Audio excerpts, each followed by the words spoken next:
Joker কি আসলেই পাগল নাকি সমাজের প্রতিফলন? সবাই বলে জোকার পাগল, কিন্তু কেউ কখনো জিজ্ঞেস করে না কেন সে পাগল হলো। আর্থার ফ্লেক ছিল একজন মানসিকভাবে দুর্বল মানুষ। সে ভালো থাকতে চেয়েছিল, হাসতে চেয়েছিল, ভালোবাসা পেতে চেয়েছিল, কিন্তু সমাজ তাকে কী দিল?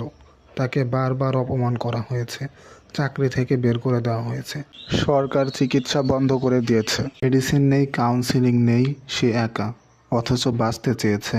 একদিন যখন সে ভেঙে পড়ল, তখন শুধু হেসে গেল। এই হাসির পিছনে লুকিয়ে রইল হাজারটা কান্না। জোকার আসলে একটা আয়না, যেটা সমাজের মানুষের নিষ্ঠুরতা, অবহেলা আর অমানবিকতার প্রতিফলন। আমরা যখন কাউকে সাহায্য না করে তার দুর্বলতায় হাসি, তখন আমরা নিজের হাতে একটা জোকার বানাই। সে কি পাগল? না, সে আমাদের তৈরি করা এক প্রতিক্রিয়া। তাই জোকার শুধু একটা চরিত্র না, সে আমাদের সমাজের এক নির্মম সত্য। জোকার শুধু একটা গল্প না, এটা একটা সতর্কবার্তা।